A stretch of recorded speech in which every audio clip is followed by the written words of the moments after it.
The Sonic Movie Show is a weekly podcast that you could find on Spotify, Apple Podcasts, and other services like YouTube. Just search for The Sonic Movie Show and give us a like wherever you listen.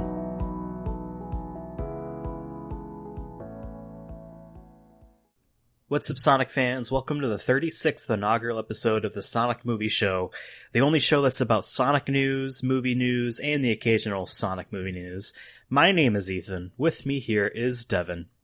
Looks like we can go down. What is that even from? Like, I can't tell anymore with some of these quotes. Most of them I just look up. I just go on Google. I look up Sonic quotes. Really? And then I get a list. And I don't even fact check these anymore. I don't care. You can fact check. That's the audience's job. Nope. It has just a list of phrases like Tails, Sam, Knuckles. I've got it. Yahoo. Just as I thought. We're going to hit it. Jump. Yahoo. Again. Whoa. Damn. I'll take it from here. And one of them is just, looks like we can go down. Well, on the Sonic Movie Show, we actually like to talk about important things like Sonic episodes and random stuff that actually aren't important. But this week we're going to be talking about some movie news.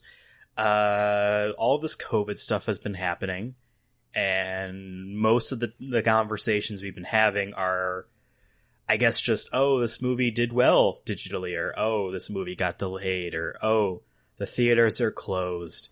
And so we have an update about the theaters closing. Devin, why don't you hit us with this news? AMC is, for lack of a better word, fucked. Yes. They, according to many articles and news outlets here, have fallen in more debt, $941.5 million drop.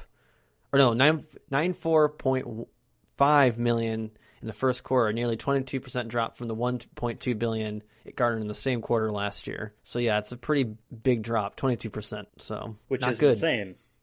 It's nuts. It's not even gaining, like, it can't even like break even because everything's closed. And now that like some places are reopening, a lot of movies are being delayed or pushed back to like this fall, the earliest. I think, when is Tenet? Tenet is like the next big one. Tenet is like the only one that refused to move. And like, okay, even if that comes out, let's say the theaters open up tomorrow, right? And Tenet comes out next week. How many people are still going to go? I don't know if even I would go. That's the thing. I don't think they would be able to just open up and be like they used to be. They'd have to do social distancing measures. But let's say COVID is gone. Like, we just know, for some reason we know it's gone, right? Hypothetical. Even then, if Tenet comes out, how many people are going to want to see Tenet? Not every moviegoer is going to be like, oh man, I gotta go see Tenet. Not saying it will be bad or good, but I mean, yes, I agree. It is a big enough movie, in a sense, with the Christopher Nolan name attached to it. But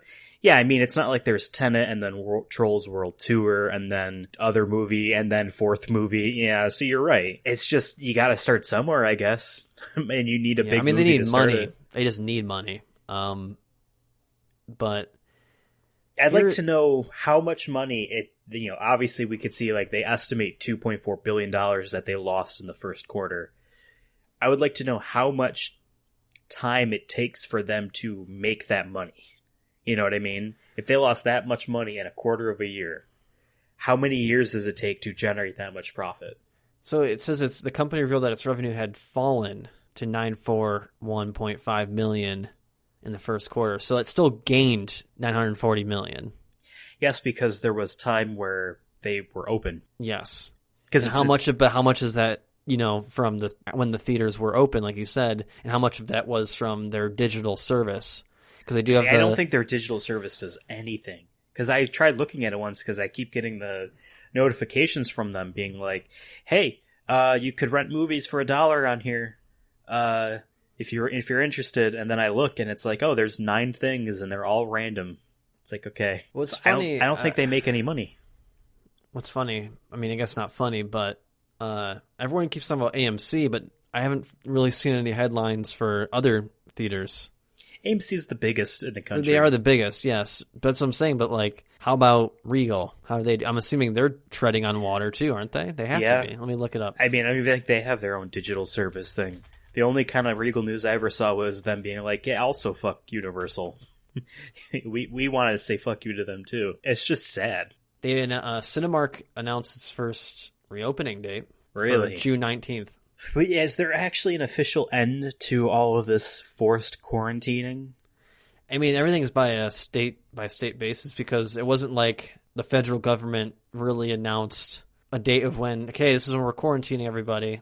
Like, it was done by state basis. I know Maryland, we're still, I think we're, like, Hogan has it into 3 phases, and I think we just started phase 2 of, like, reopening, but not fully reopening, if that makes any sense. You have to social distance, at your bar, but I don't know any information on a wider level besides there being none. There was never an official date, you know what I mean? Right. So I guess it depends on when they feel safe to open. And go ahead. No, I'm just thinking so okay, let's say you're AMC. You are the company. Yeah, right? You're AMC. And you're like, okay, Mr.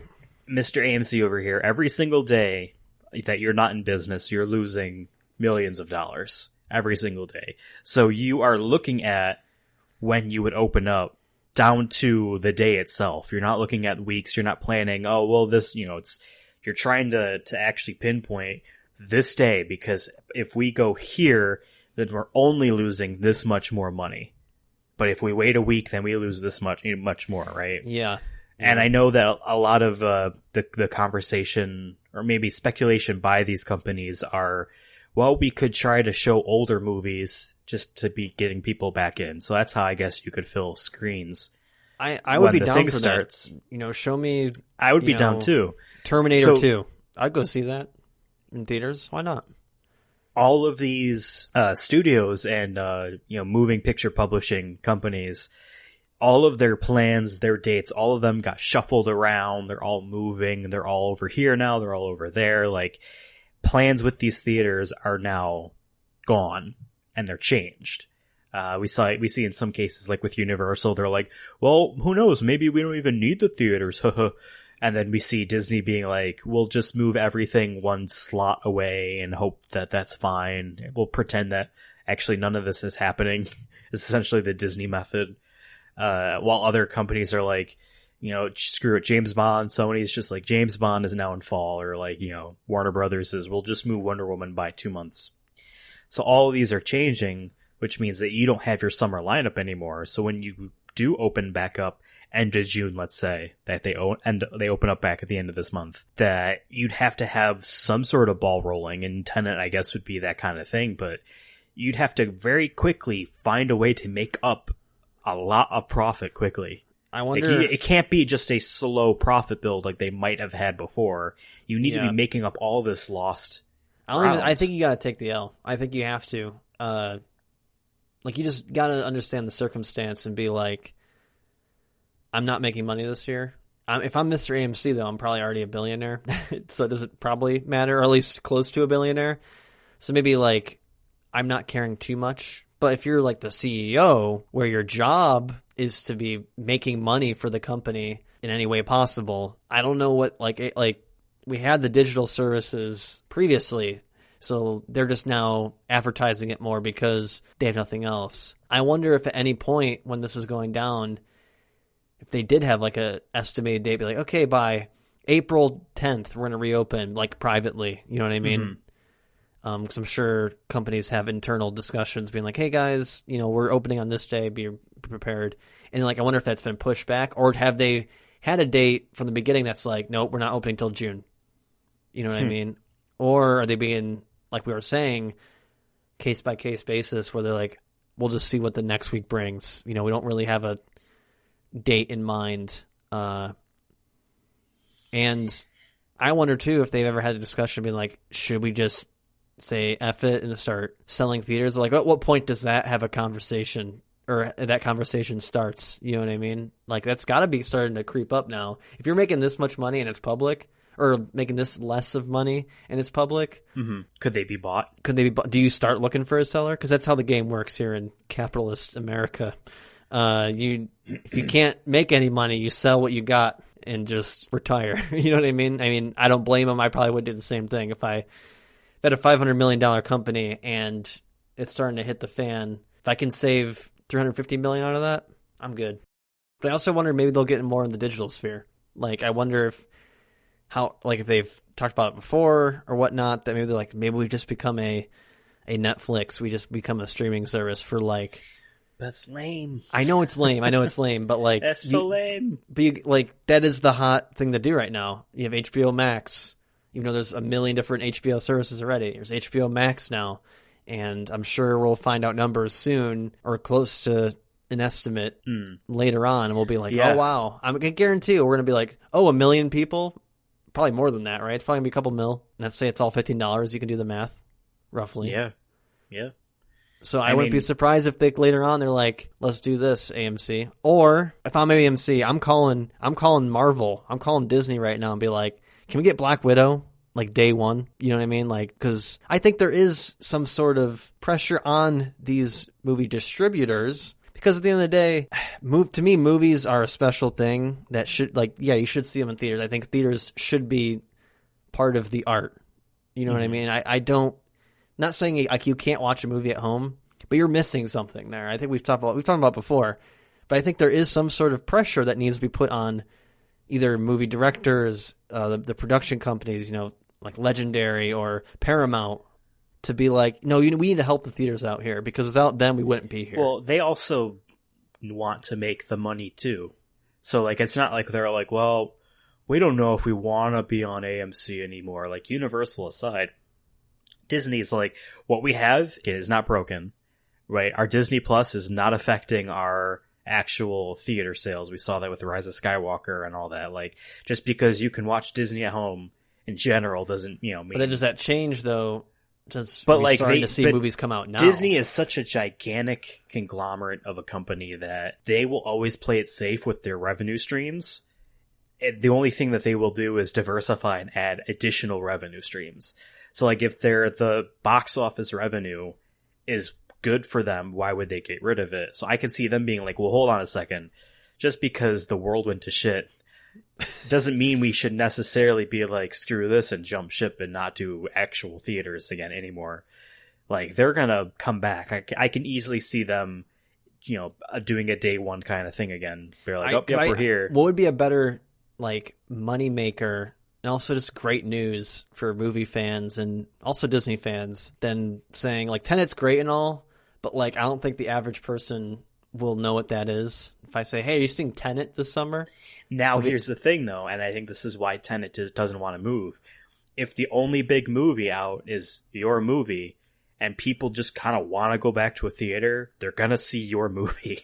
Yeah, true. But I'm saying you got to pull in people that will come if you drop Black Widow in theaters July 1st, let's say. I forget that we would have already seen that. Yes, that's what I'm saying. We would have seen Fast 9 already. Yep. I mean, let's say this was a year prior. We have Avengers. Oh my god, imagine if this happened last year, how much that would have fucked them. Yeah, but imagine if that was day one, the new Avengers movie, the last one of the trilogy, or the cinematic universe, or whatever. The 22 Filmopoly. Yeah. Is coming out day one, July 1st, when theaters reopen. You know how hyped that would be? You know how many people would probably, the tickets would sell out? That's how you get money back. And let's say you bump up the price a little bit. Pump up the, will I be mad maybe? Maybe, yeah, sure, at first, but I want to see Avengers, and how many people want to see Black Widow? Maybe not as big as Avengers, but Captain Marvel proved that a side character, woman character movie can make money. Not saying... Oh, and people also like Scarlett Johansson, and people also like that character, so it'll make... Yeah, but I'm saying, it isn't Avengers level of a hype. No, I was just going to say, drop something like that has that power. If you... Tenet is great and all, but, at the end of the day, okay, you get that out for maybe a couple of weeks, maybe that gets you money, but you just hope that there's enough people out there who just want to see a movie. I would... if theaters open up and I feel safe enough and see what kind of things they're doing, I'll go, sure. But if they're just letting anyone go in, I'm probably going to say no. I'm going to wait a couple months, see how this coronavirus pandemic pans out. But I think if you drop something like Black Widow, something that has a lot of hype around it, I think you can get people back, and maybe you can make up some money. Here's the question, Devin. So Black Widow was supposed to be in theaters already. We technically should still have been able to see it today if we wanted to, if none of this COVID stuff happened. And they moved the date, right? A lot of movies moved their dates that would have normally been in theaters now. Somewhere in the logistics of sending the stuff to theaters, distributing all this stuff, some of that still happened, right? Or like the process is still in there. What if let's say it's official. AMC is opening back up on, you said for Cinemark was June 19th? Yeah. Let's say June 19th, right? Or June 30th, whatever day, right? This month. And it's opening up officially countrywide, right? All around the United States of America. Mm. Could we see movies push their dates back up? Be like, and actually we're going to be there because... I mean, then you run into the problem that everyone wants to be there to see if they can get the hype of movie theaters reopening again, like you were just saying with Tenet, and then then it just turns into just a cluster. But I wonder how many could, But that's why, as AMC, I'd be the negotiator. I'd be like, look, we definitely need movies, and you guys want people to see your movies. I'd be calling Disney before I call, who's making Tenet? Is it Paramount or? Syncopy is the production company. Whatever, it doesn't really matter. Just say any other movie besides a Universal film or a Disney film, because those are the main two I'm going after. And I'm all at the same time all for like indie films and all that. But at this point, it's Warner Brothers. Okay, that's a big one. So I would say maybe you can offer, be like, okay, Tenet, Black Widow, day one. Half the theaters are playing Tenet, half the theaters are playing Black Widow. Here you go. I think you would have to cut off if Trolls 8 comes out. And you're like, no, we don't want Trolls playing this week. We just want Black Widow and whatever. I think it's your theater at the end of the day. And I understand you want money, but I think it's up, like, it's a mix between the production companies and the theaters. But I think the theaters still have the control here, because they're the ones who are deciding to reopen or not. They're the ones who could tell the production companies, hey, we're opening up here. What movies do you want to push up a movie? First come, first serve. But we also would like movies that are going to bring people in and not an indie film that no one's heard of. So this is a little bit of breaking news as of a couple hours ago. Oh, okay. NATO, the National Association of Theater Owners. No, sorry. Not the other NATO. I was going to say, I'm like, what, were we going to war or something like that? Or putting sanctions on the U.S.? Tenet releases on July 17th, and that was always its date, and they never moved it. NATO expects that 90% of the global theater marketplace will be open by then. Okay. They're expecting, basically, theaters to be open by Tenet's release. So, I guess we'll be back to normal by then. I don't know, and this is, That's July 17th. Yes. So, a little over a month. Well, by the time this comes out... I guess Cinemark will be our test, right? I mean, I doubt AMC is going to open. We don't know. I mean, this is such a fluid thing right now, and it's a state-by-state basis, country-by-country basis. It's unprecedented. Every single email you've gotten the past couple months. So, tomorrow, as we're doing this, it could drop that... It's June 4th, by the way, everybody's listening. Tomorrow that AMC can be like, we're opening this weekend. come see movies. For all we know, you know what I mean. But I think we've hit all the possibilities that they could do with either playing old movies like classics, like Back in the Future, Toy Story, like something random like that. I'm sure you can negotiate with Warner Brothers or Disney to get old films to your theaters. Probably not for too expensive either. Probably pretty cheap. But we also had the idea of just pushing Black Widow up, negotiating with Disney to make it just a Disney weekend. Well, it would be one of those things where it's not really just AMC negotiating with Disney. Because it would also have to be, Disney's not going to be like, all right, AMC gets us, but sorry, Cinemark, you have to wait till September or whatever it got moved to. So it'll just open everywhere when that happens. So it's one of those things where I don't honestly think that the theater chains have much that they can bargain with besides you will get all of the profit and we won't. But I think it goes back to maybe you tell Disney, be like, look, we need money. Can we negotiate? We get 60%. You know what I mean? I don't know that we don't know the details. We probably never will of because it might be on a movie by movie basis. I don't know if they have just like AMC has a deal with Disney, be like, hey, if all ticket sales we get, 40%, 60%, 70%. Because how I always heard it works is that you're paying for almost like a rental of the movie, the film, and it's a X amount of money, and then the tickets are then covering that cost in a way. That's how I always thought about it, but I don't know how recent that is. The last time I heard about that, I don't really know how any of that works. Because now everything's digital, so you probably just send it to a cloud somewhere, and they just stream the Sonic movie. No, I still think that there's a physical delivery of some sort. You think? I still think so, yeah. It's obviously not film. But then wouldn't we be getting more like illegal digital rips like earlier on then, if that was the case? I mean, I feel like we do. Do we? I'm not in the illicit world of stealing. I remember I watched a bootleg of James Cameron's Avatar like 2 or 3 days after it was in theaters, and it was like a perfect copy. Oh, I guess, I don't ever really do that, so I don't really know, because I don't even know why we had it, but I'm a consumer of the arts. So theaters are probably going to be open by Tenet. Regal expects to open up in July. That's another thing I just read. All of its chains open up by July. Okay. So I think it's only they expect Tenet and Mulan. But then also, I forgot about Mulan. That's another one. Drop Mulan, Black Widow, and Tenet all on the same weekend. Boom. Or every other weekend. Have Tenet weekend 1, Black Widow weekend 2, Mulan weekend 3, or something like that. July 24th is Mulan. Okay. So like it's a week before. After. Yeah. But yeah, I don't know. I mean, I think we're both, I can't believe I'm cheering for a corporation, but I hope AMC doesn't close its theaters. I mean, I think what's really going to happen is they're going to reopen, and hopefully they get enough money to be like, okay, we'll be fine. Like, we're going to lose money this year, but we'll be fine. We'll just take the L. That's what I think is going to happen. The worst case scenario is they reopen, they're not making any money, coronavirus strikes back again.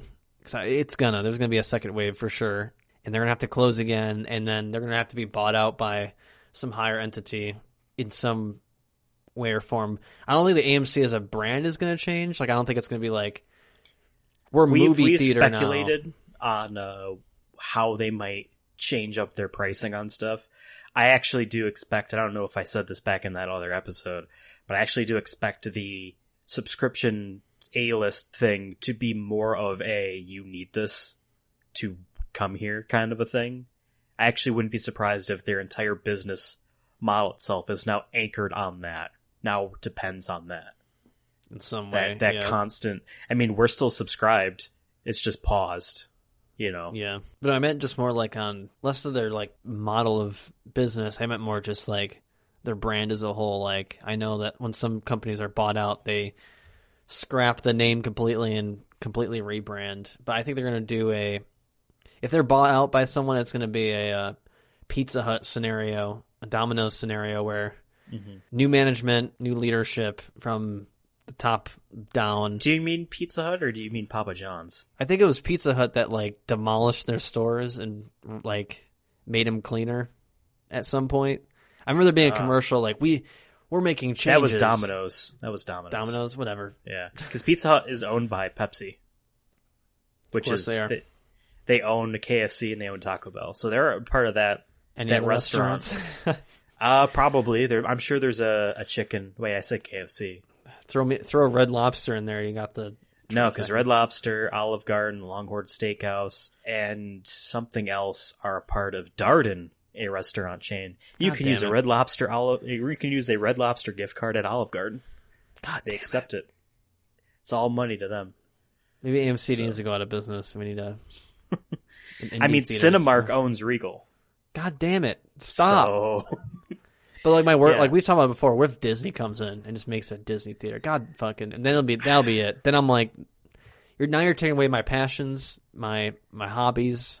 Now we have obviously we have these kinds of laws set up to stop that, but Disney is responsible for so many laws being changed. Copyright has changed because of Disney, not because of anything else.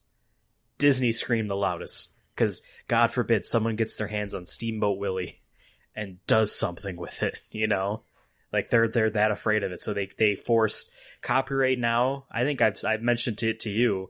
It's like 150 years now. It's ridiculous. 150 years, and it used to be 2 sets of 14.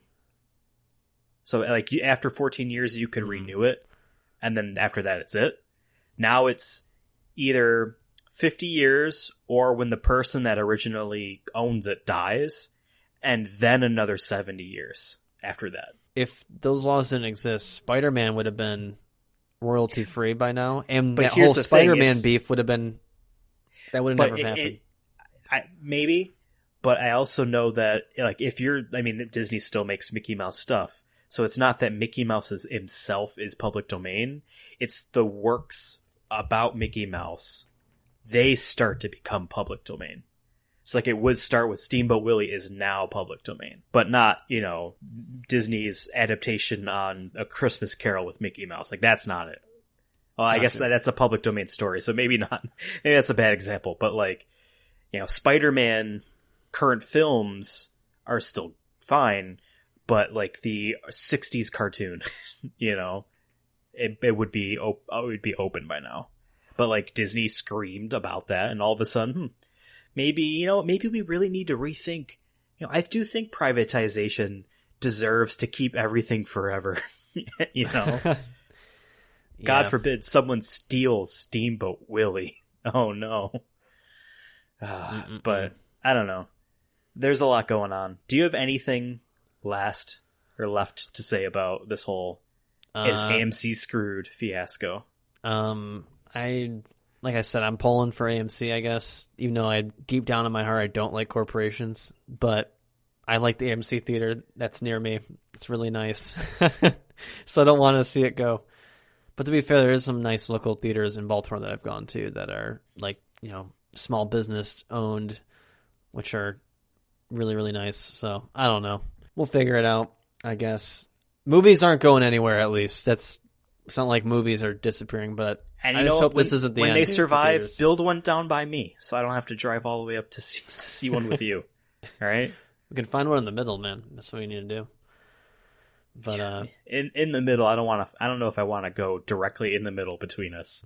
I don't think that I would want to go there. There is one theater there that I went to that's in the city, in the middle of like the most random part of town. That was like, I guess it used to be a theater back in like the early 1900s, and someone just bought it and renovated it, and they're like still working on it. And I saw Dark Waters there. It's very, very interesting. But it's just in the weird, like it's just like in the most random spot. Like you would never have guessed there was a theater there. But they keep showing like movies that are like at the tail end of their cycles through theaters, and because I remember we wanted to see Dark Waters, and it was outside of AMC's time window at this point, and they were playing it there, and I'm like, oh cool, and then we found that place. But you saw that a long time ago. This was last year, yeah. A long, long ancient history as far as podcasts on a weekly basis are concerned. What have you been watching recently? Good segue. What I've been watching, we binge watched, because there's only like 10 episodes, Space Force on Netflix there with Mr. Stephen Carell. Yes. A couple other people. Oh, our boy Ben Schwartz, Sonic, is in it. He's in there? Yes, that's one of the reasons I actually wanted to watch it. I'm like, how can I not watch this and be part of a show where Ben Schwartz is the voice of our beloved blue friend? Yes. And it was all right. I'm not the biggest comedy person. I mean, you're not funny at all. I'm not funny, never have been, and I'm trying to learn from this show. No, it was a little slow in the beginning, but as they developed the characters more, I think it became more fun and witty. I'm not saying it was any like amazing, but I had fun, and that's what counts, I think, in comedy movies. It's not supposed to be taken too seriously. Wait, that's a TV show, right? Yes, it's on Netflix. Okay, because you said movie at first. Oh, sorry. Yeah, it's like 9 or 10 episodes. But basically, it's just Is it The Office, but a government? No. I wouldn't even. No. Everyone in the show is kind of an ass, but it's making fun of like the whole idea of Trump's Space Force. They never say Trump, but they keep saying POTUS and FLOTUS. There is a person who's like AOC, who's like Nancy Pelosi, and then a couple other people. Interesting. Because they talk to. I thought it was just capitalizing on the idea of it. No, it's not just necessarily like having it's something spoofing to say. what like you would think would be happening. Like, why does the Space Force exist? And like, it's just talking about that. Like, basically, it starts with like, Steve's character, I forgot his name, just became a 4-star general, and he's now the leader of the Space Force. And like, so he's not qualified, right? Well, he's qualified, but like they had nowhere else to put him, so they made him in charge of that. And Air Force is making fun of him, Army is making fun of him, National Guard, all that. Like they're like busting his balls about it. So like there's that. Then like he has to deal with like politicians. So like this woman comes in with this other guy who's like the Republican dude, and then they keep referencing her as the loud young congresswoman from New York. That's what they literally call him. Like, okay. And like, he has to deal with her and like them being on his ass. Then he has to deal with POTUS being on his ass, texting him, and like his wife's in jail or something. And so like there's that. Like there's a lot of like little stuff that they like build upon that I think is good. His daughter is the one girl from Booksmart, which I haven't seen, but I know they had good reviews. So she's in that. Ben Schwartz, like I said, there's a couple other people that I've seen in other stuff, and I'm like, oh, it's that guy. I think it's fun if you're just for like a weekend and if you have nothing else to watch. It's fun because Bryn was interested in it, and I'm like, oh, Ben Schwartz is in it. Let me give my boy a view. So interesting. Ben Schwartz plays his social media manager, like, or media specialist. So he's that all doesn't about, like, surprise me. So he's just the guy who's just like trying to get clicks and whatnot. And it's just he's a total ass. But everyone in that show is kind of an ass, but like you kind of are cheering for them too in a weird way. So watch that, and then I also watched The Disaster Artist with the Franco brothers there. And that was really good. I mean, if you haven't seen The Room, definitely watch it and just fully jump in. Just embrace that film because that is art. Like you can't. No one. They were talking about in the beginning. You could argue that The Room is far more deserving of a place in history and art than something that capitalizes off of it, like The Disaster Artist. Oh yeah, like it's a bad movie, but it's also extremely interesting. Like it's a reason why people always bring that movie up. Because in the beginning they had a bunch of comedians and celebrities talking about The Room and how like you couldn't. There's no way you can replicate that. Like you could put anyone on the same, give him the same stuff that he had, and he wouldn't be able to replicate it. And it was fun. It was fun. Seth Rogen's also in it. I figured because I know him and James Franco always do stuff together. Yeah. But James does an amazing Tommy Wiseau. He even does like the eye thing that he does. But at the same time, like he's goofy the entire movie, but like you start like just I'm actually more interested now in The Room through this. Like I've seen The Room, I have it on DVD. Seen it once full and seen parts, all the lines and stuff. But like I'm actually now more interested. I'm just like I want to know so much. Like that man, Tommy Wiseau, the actual Tommy Wiseau, is just so interesting to me. Like, where is he from? Like, does he like? Part of me is like, was he just playing a character from the very beginning and just fooled us all? Like, is he playing some crazy meta shit where like? Well, remember in our Saving Private Ryan podcast episode where we were talking about like, you know, the filmmaker having things to say and it's shown in how characters behave and, you know, and certain events and things that you might assume are a coincidence are shown to not be because that's the point he's making. The Room, you can 100% see inside the psyche of Tommy Wiseau. What does he think about people? What does he think about people and situations? You know, and that's what makes it fascinating. Yeah, and Greg Sestero, which is the other dude in the movie, James Franco's brother, plays him, and it's actually more about him too. Like there's a lot of elements about what he was dealing with and how they both just wanted to be actors, and I guess I don't know how true this is. Like this is Disaster Artist, I'm sure bending the truth a little bit for entertainment purposes, but like I guess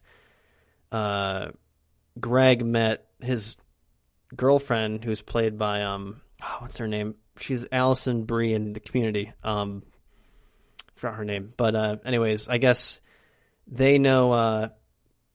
She knows what's his name? Now I'm forgetting everyone's name. Breaking Bad. Jesus, the main guy. Bryan Cranston. Bryan Cranston. Like I guess she knew Bryan Cranston. They walk in to a restaurant. They meet him, and Bryan Cranston offers him a role on Malcolm in the Middle. Huh. And like he was supposed to go on that show.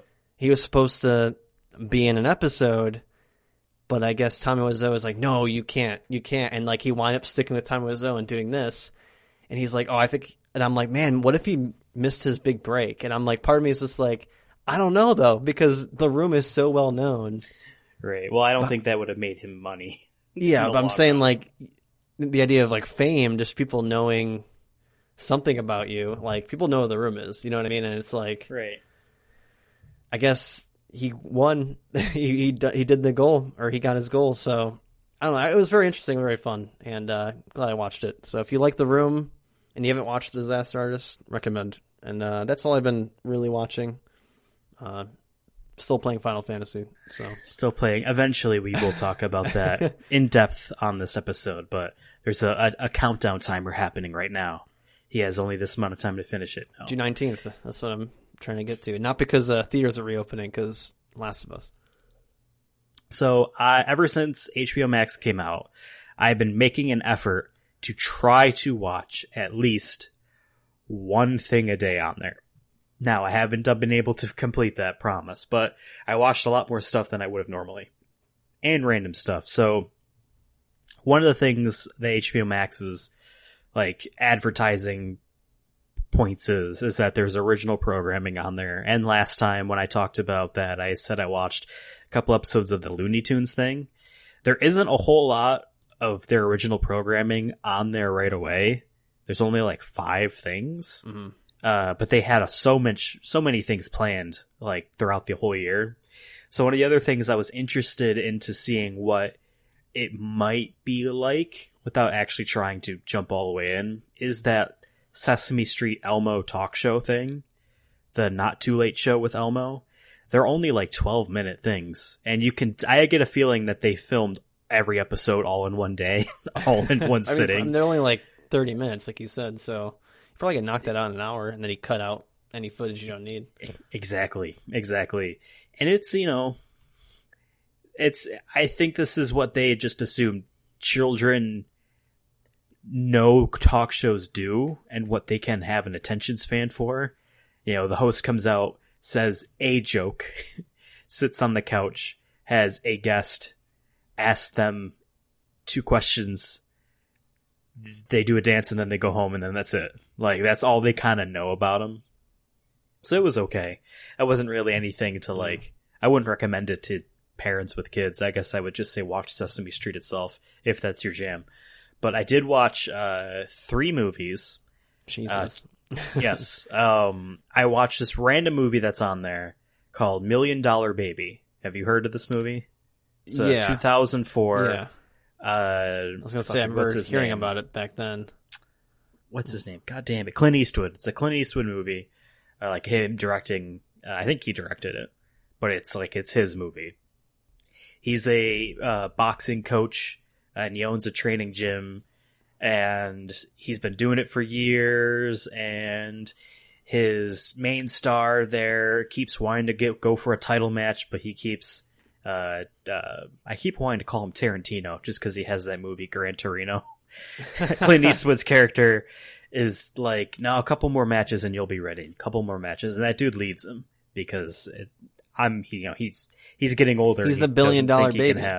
He's not the $1 million baby. No, the $1 million baby is this woman This 31-year-old woman, basically white trash woman. Like, again, when we talked about what the filmmaker, what their beliefs are in society and types of people and certain maybe social systems that we might have, like welfare, maybe, hint, hint, what their opinions are on this, like, you could see that through their filmmaking. So you can very much see Clint Eastwood's opinions on things in here, which is not good because I don't think he has very good opinions on how the world works. But this woman from the South came to awful family she grew up in. Her dad's dead, blah, blah, blah. She wants to be a boxer, and she keeps pestering him and trying to, she pays for a gym membership at his gym there, his training gym, for like 9 months, I think, that she had paid for all up in front. And eventually he does end up training her, but he doesn't train girls, but he's training her. And it's unlike a typical boxing movie or like, Rise of a Sport Athlete kind of film where like, we don't ever really see her struggle all that much. She only ever struggles when he's not there. You think that the main character is her and her like arc, you know what I mean, as an athlete and learning about herself and the thing and the thing she's competing in and the respect of it all and blah blah blah blah blah. But no, it really is just about him. And she just wins like everything. But of course, I don't know what year this is supposed to take place in. But it's one of those things where like women's boxing is brand new. Like he calls it the latest sight show or whatever. Latest trend. Yeah, but he had a very negative term about it. A freak show, that's what he called it. That's Jesus. The latest freak show. Yeah. This is when he's trying to push her off. And so like, yeah, she's probably getting like opponents that aren't all that great. You know what I mean? Just because the system hasn't been up in place. But she's winning, and she's winning money. He's winning money too. And they kind of show you a side of it where like, when there isn't like a big organization that this is a part of, but these are televised, pay-per-view, maybe even like matches, like the negotiation between who gets what money based off the match itself happens between the managers of the two fighters. So you see that like, we'll do a 60-40 split. Or we'll do a 50-50 split. Like, it doesn't matter who wins. Yeah, that's not anything to do with it, right? I think that's how it yeah. But, I mean, when it's, like, UFC, like, it's more of, like, you need to do this here or you lose your spot in this or whatever, right? Yeah. This is shown a bit more of, like, a Wild West kind of a thing. And so she has all this money. And, again, Gran Torino over there, Clint Eastwood, some of his political beliefs pop out when they show her family and how much they're mooching off welfare and how she gives her mom a house completely paid for that's nearby their trailer home.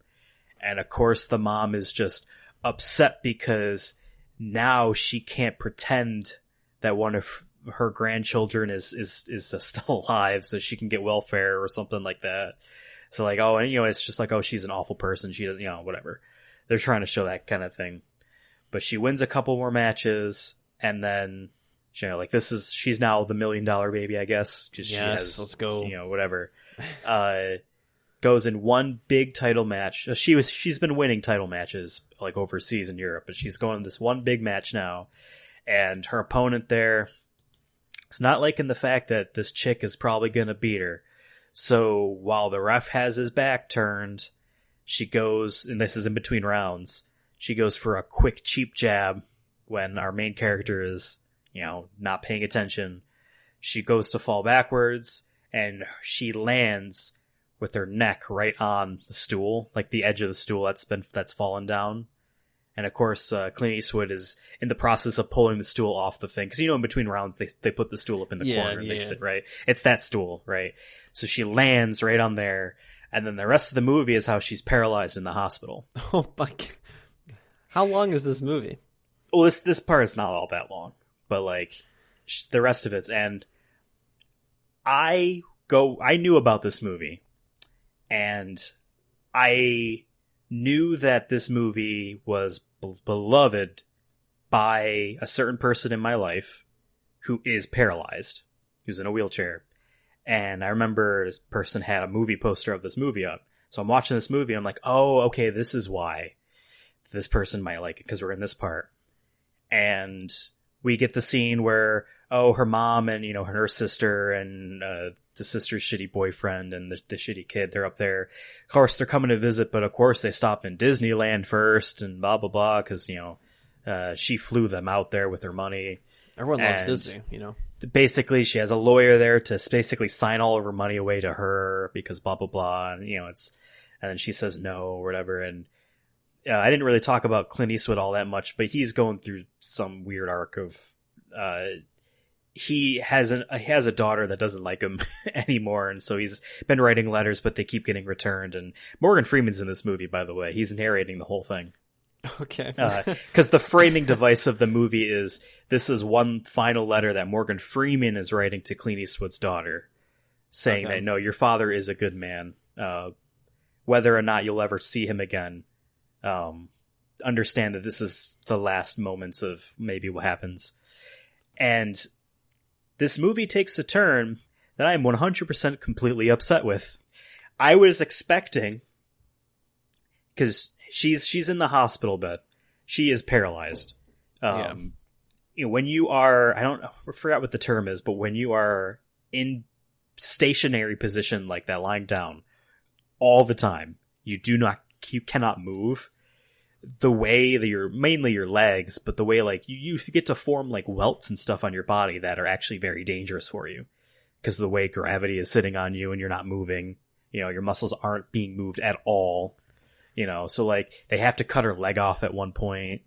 I forget what else they have to, they're doing all these things. And she basically asked Clint Eastwood to kill her.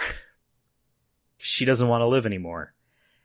And I was expecting a long speech from Clint Eastwood's character saying, no, you have all this life left to live, yeah, you might not be going matches anymore, but like, he was going to like send her to school or whatever and all this and that. And no, and she wants to die. And he kills her. What? And that's it. And I'm sitting there, I'm like, why the fuck was this a favorite movie of someone that I know that's in a wheelchair? You know what I mean? Why the fuck? And I asked this person later, I'm like, why the fuck did you like that movie? They're like, oh no, I hate that movie now. I'm like, okay, we're clear. Cause like this movie saying that you don't really deserve to live, that you have nothing to live for. Maybe so, not that, but like, I guess it's more of like, but the speech that she initial gives depression of being handicapped. So like, we both don't know what that's like. So I guess that's where it's coming from. But if Clint Eastwood is saying anything, it sounds like, man, if I'm ever in a wheelchair, just kill me. Apparently, I guess. Because she was saying, oh, like people were shouting my name and I'll never have that again. So why bother? Jesus Christ. And I'm like, I guess because she starts off with, as she starts off as white trash nothing, as a waitress for years. She's like 32 at the end of this movie, and she just has this brief like less than a year high road, and now she can't have it anymore. So therefore, she wants to die, and he does it. You know what I mean? I honest to God, like I'm like, oh, this movie's going to be great. Like, well, no, what the fuck? So I don't appreciate that movie. Other movies. Okay, go ahead. So other movies I saw. There's a whole bunch of Studio Ghibli stuff on HBO Max, and I've been looking, and it seems like it's pretty much everything that's an actual movie. Because I know there was some shorts that they did, and they're not on HBO Max, but the movies themselves are. And Studio Ghibli was formed by Hayao Miyazaki, I think is his name, as well as a few other people, and each of them have done stuff in animation before. So this isn't like the first thing they ever did was the first movie on here. They've done stuff before, but I'm like, you know what? I've only seen one of these movies, actually, like all the way through. I'm gonna just watch them all, So I watched the first two. First one was called Nausicaa of the Valley of the Wind, and the second one was called Castle in the Sky.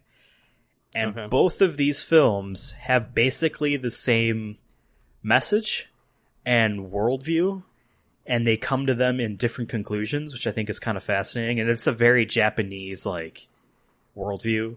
I know that Miyazaki there absolutely hates the United States for bombing Japan, which is understandable. 100% understandable. Yeah, that's something that...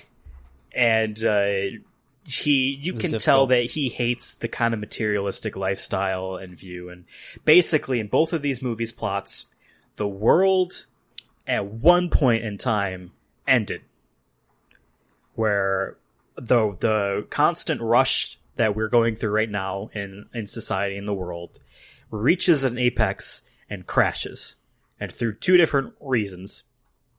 And the results of that are the world is different. In Valley of the Wind, there Nausicaa and of the Valley of the Wind. Nausicaa is the name of the first character, is the main character. And Valley of the Wind is where she lives.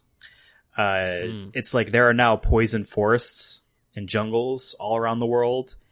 And obviously people can't go there. It's almost kind of Last of Us like in terms of the fact that it is spores that actually are around.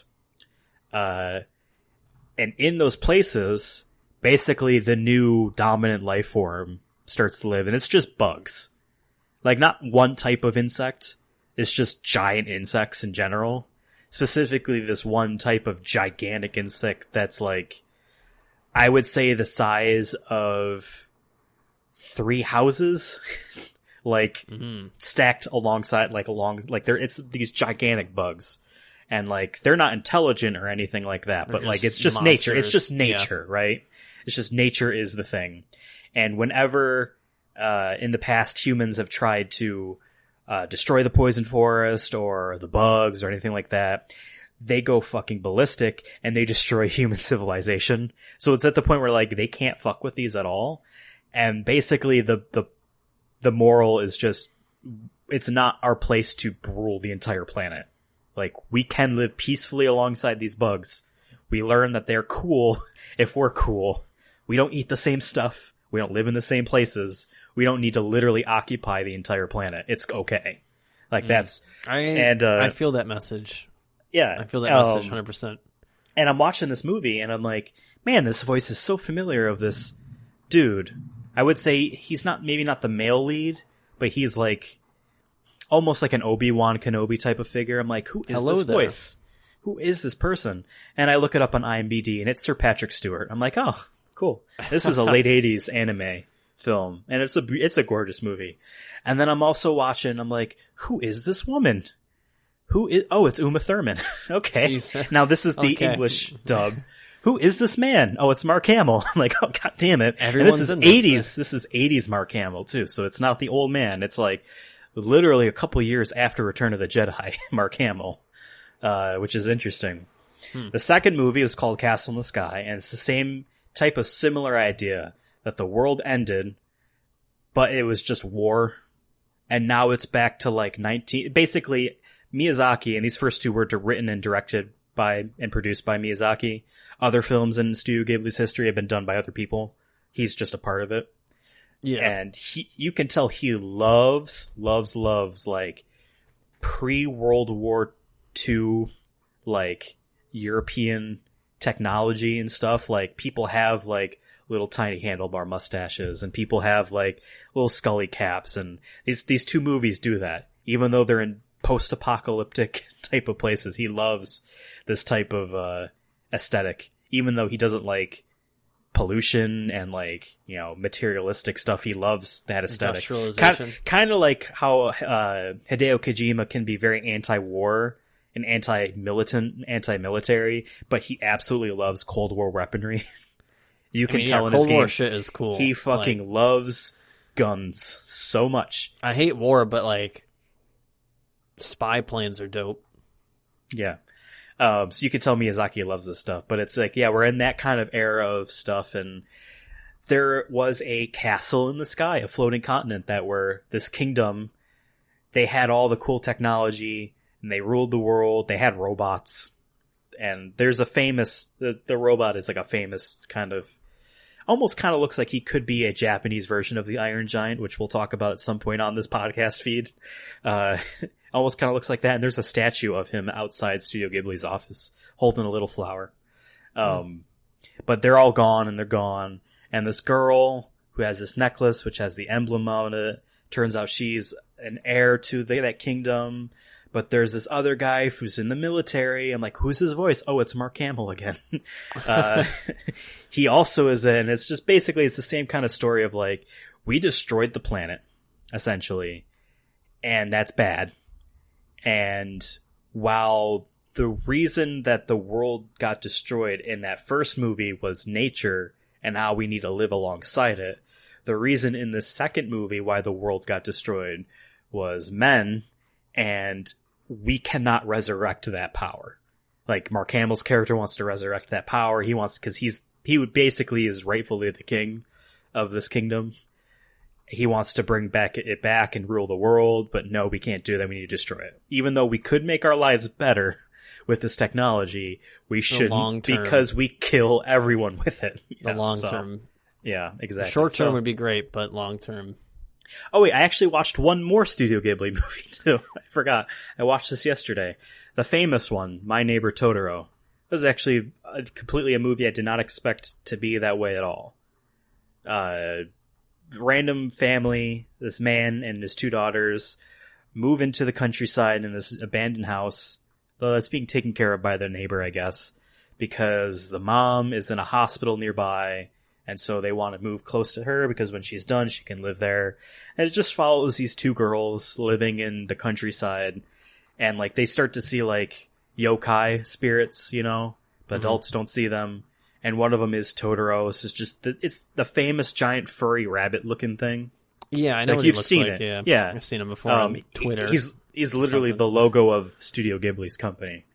And it's a very like, I don't want to say the movie takes an unexpected turn, because when you have a mom in the hospital, you kind of start to expect maybe they might go in certain ways, but they kind of do the thing where like, are these spirits real? And it's just the kids can see them because they let the kids see them, or are they just the kids finding ways not to explain things, but to like how they see the world? Cope with things? If that makes sense. Not cope, because nothing traumatic happens. Okay. Yet. I mean, but like, I thought you were saying with the mom in the hospital. Like... Well, we get there. But like, oh, you know, there's this gigantic tree, this humongous fucking tree that is real.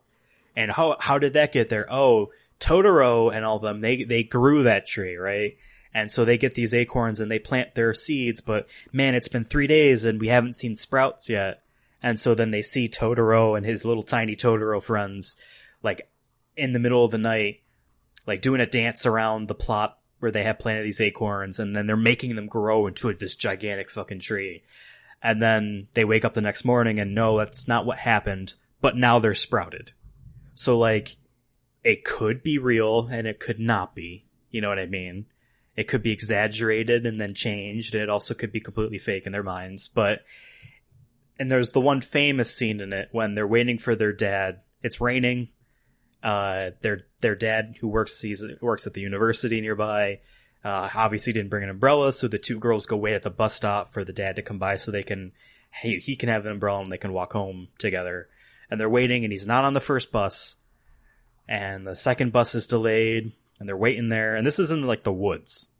Like, this is countryside. This isn't like an urban or a suburban area. So this bus is literally going through just dirt paths. And it's dark out, and then they look to their left, and Totoro is just standing next to him, waiting for the bus. And like, they hand him an umbrella because they have to, because it's raining, and he puts it over his head, and he's kind of like amazed by it. And then his bus shows up, which is just a giant cat that's hollowed out, where you can climb inside and sit inside this giant cat bus. And that's a famous thing. It has like 9 legs or something crazy.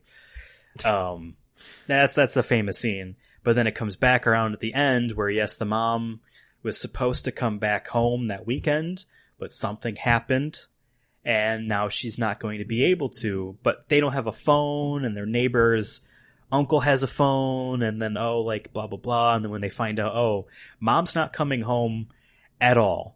And they said the same thing last year, and they said the same thing before that. It was just a cold. What if mom dies? That's the older sister says that, and the younger sister. These are like maybe like 7 and 4, the ages of these two girls. So they're really young, especially the little one. Then the little girl goes missing. She runs away. She's trying to run to the hospital, which is miles away. And they're like, it's this big panic to find her. I'm like, oh, this is the type of story where like we go from this surreal view on a child's imagination, and then it crashes into reality of like, we might actually lose this fucking kid. So now like the movie's tone changes. It looks like it's starting to be that way. Then they find the girl because the cat bus and Totoro find the older sister, and they are like, they're running all around and they find the little girl, and then the cat bus takes her to the hospital, and they look outside, from outside in the window, and they find out, oh no, it actually is okay. She is just fine. She's not with like some deathly illness. It is actually just something super minor, and she might be back the weekend after. It's cool. And the whole time, if you're thinking, oh, is this real or not? If this is in their imagination? Because again, none of these spirits ever interact with the adults. There is that little interaction that the adults have with them at the very end. So it's like, oh no, this was all real. So it's cool. Like, that was a pretty good movie. I know I just spoiled the whole thing for you, but it's fine. I never can see it now. Yeah, you can't. No, it was actually pretty good. I was actually surprised at how, like, because, you know, you're like, oh, this famous movie, like maybe Saving Private Ryan, for instance, like, oh, everyone talks about it. So, like, the potential that it could have in your mind of, like, how good it actually is feels subdued because everyone knows that Saving Private Ryan is good. So it's not going to blow me away, right? And then when it kind of does, you know, it's like, oh, I'm re-shocked again. So, I don't know. Those were my movie experiences. Yeah. I watched a terrible Clint Eastwood movie. I have Gran Torino on my watch list. I might have to take that off because screw that guy. I don't know. Good in the bad and the ugly. You know what I mean?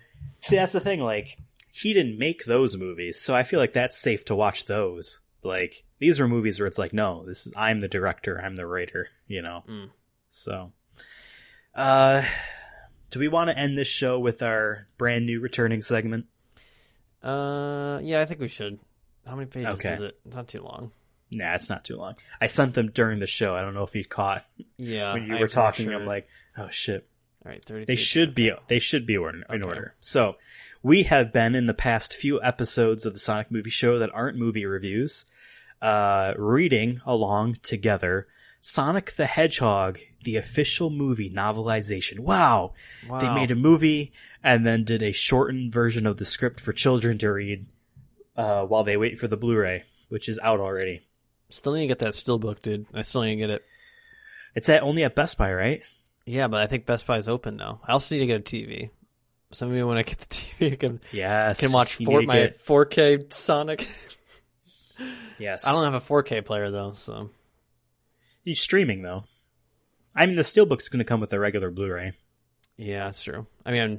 And yeah. PS5. I have a John Wick 3 on 4K. That's right. That's right. That I'm waiting. Like, I'm like, once that PS5 comes out, get that new TV... That's when I'm popping in. I'm watching that. Exactly. I'm watching that. Breaking it in. You should let me go with you when you go TV shopping. Yeah, I know we wanted to, like, recently, and then we're like, wait, we can't. I want to, like, see it before you buy it, especially a TV that you're going to be seeing. So it's one of the few things where it's like, oh, you know, people like to call Best Buy Amazon showroom, but sometimes, like, you're not actually getting any deals anymore, at least. And, like, Amazon is weird when it comes to TVs and computer monitors. Like, yeah. In any case, why are we talking about this? Yeah, whatever. we have a book to read. So we're on chapter 4 of the Sonic movie, the official movie novelization. Yes, we're doing this ironically. This isn't something we think is cool. I mean, I don't know. I bought the book. I paid money for this. It was like $7. Hey, you're helping get Ben Schwartz an extra couple dollars to his bank account, right? Is he Canadian? Because then he would have earned $9.50. Is he? All right, we're on. I mean, I don't know. On the back of the book, it says $6.99 US, $9.50 can. But that's already converted. Season, whatever. I don't know. Maybe that's part of the joke, Devin. Thanks for dissecting it. We're on chapter 4. As always, I am the narrator, and Devin is all of the voices and internal thoughts. So are you ready? Yes. With Chapter 4. You're starting right away. Page 33, yep. Here we go. Why do I do it, Doc? I don't know, said Sonic. Why does the sun shine? Why are the keys of a keyboard not in alphabetical order? Why do they put Why do they put those little bags of buttons in new pants when they know you're going to throw them out? Interesting. And you have never considered that these... Wait, who's talking now? He's talking to himself? Okay, whatever. Interesting. And you've never considered that these jokes are merely distractions for the real issues you are dealing with? Of course they are, Sonic said while checking out his legs on the psychiatrist's couch. Wow, he said that out loud? Oh, sorry. Sonic said while checking out his legs on the psychiatrist's couch. I mean, I don't wear pants. He turned his face serious for just a moment and continued. Donut Lord. He's a man of action, just like me.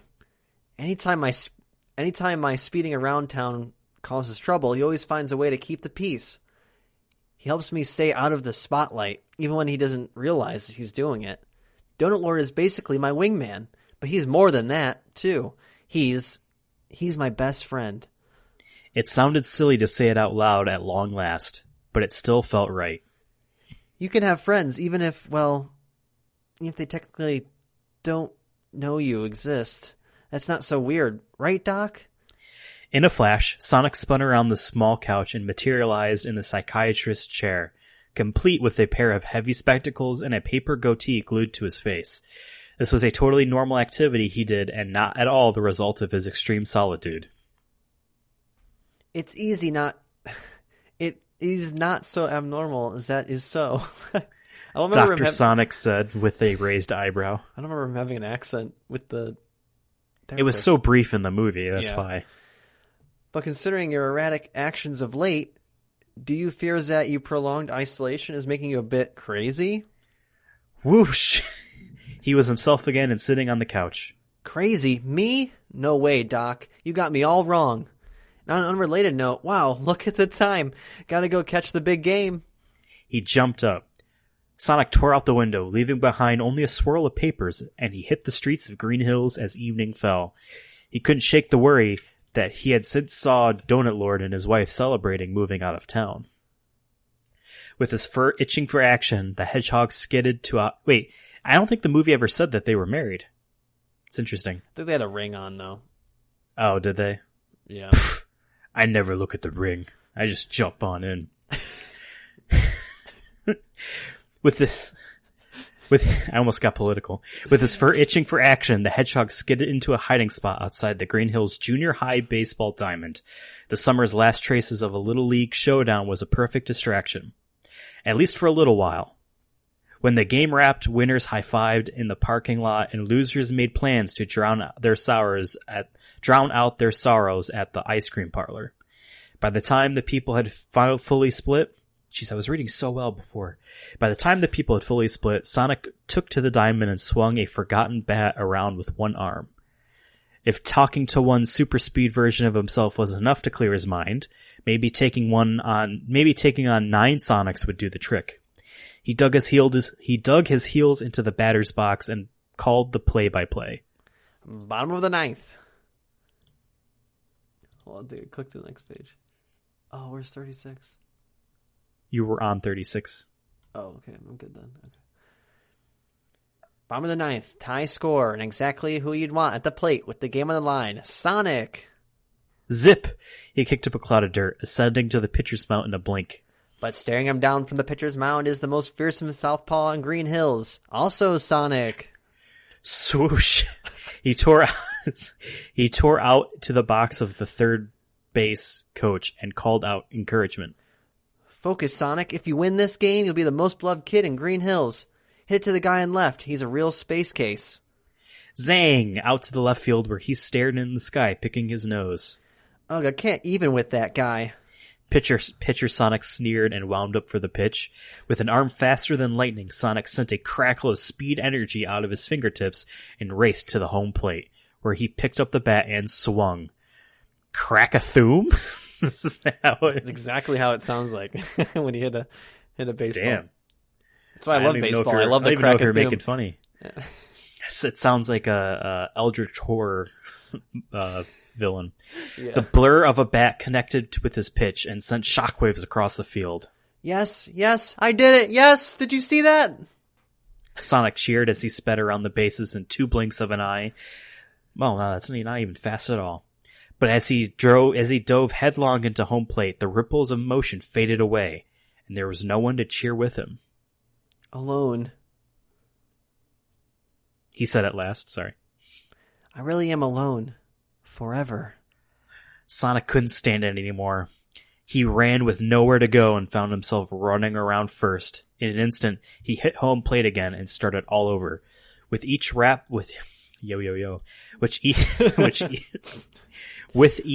around the diamond, his red sneakers chopped deeper into the dirt.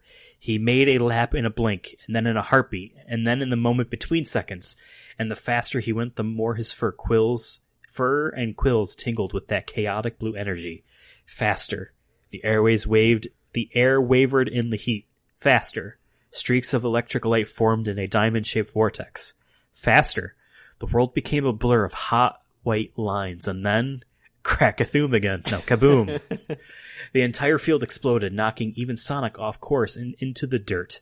He squinted and just caught a massive wave of blue chaos energy shooting up and out into the sky.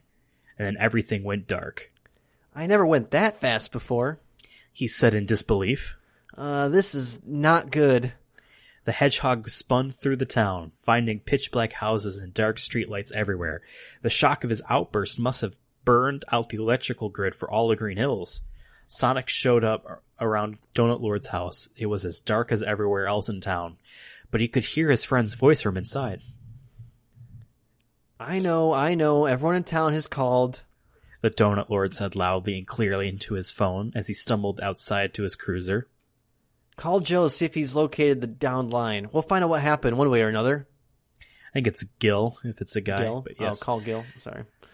The man stopped and reached... We gotta start this whole chapter over now. The man stopped and reached into his pocket. He pulled out a long blue quill, Sonic's quill, and his eyes opened wide as if it glowed with blue energy. So that was that. Sonic had finally stepped over the line, and now the humans would be coming for him. His mind raced to the bag of golden rings back in his cave. Would he have to Would he have to finally take Longclaw's advice? Was it time to warp to another world and leave Green Hills behind? No. No way. He said. It won't come to that. I mean, even after all this, what human could possibly track me down? I wonder if this is foreshadowing. Yep, the first word in Chapter 5 is the answer. It's Robotnik. Yes. I'm so excited. So last time... This is getting spicy, dude. Last time I said I needed to have the lights on so to read better. I had the lights on this time, but they're too dim. So I need to literally, I might have to use my phone's flashlight. Get one of those book lights. I think I have one somewhere. There we go. But I don't. Or a Game Boy, the Game Boy World of the World's antenna. With the light on Fun fact about the Game Boy Worm lights, Nintendo never themselves made one. Those are all third party. Well, there you have it, folks. The exciting conclusion to Chapter 4 of the Sonic movie. Dun, dun, dun. I forgot to do that. I've been doing that. Have you? Yeah. Damn.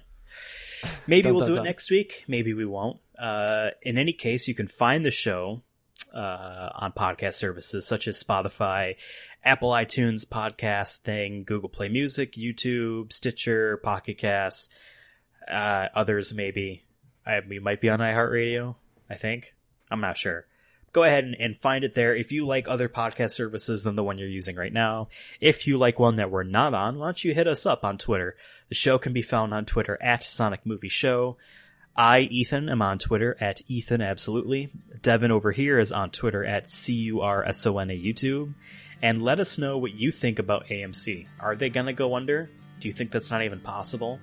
Is a world without movie theaters a thing? Let us know your opinions. And you can catch the show next Sunday on the exact feed you're listening to right now. So until then, bye. Got a blast. That's Jimmy Neutron. You should do a Jimmy Neutron podcast. Ooh, we can watch the first season of Jimmy Neutron. Good idea.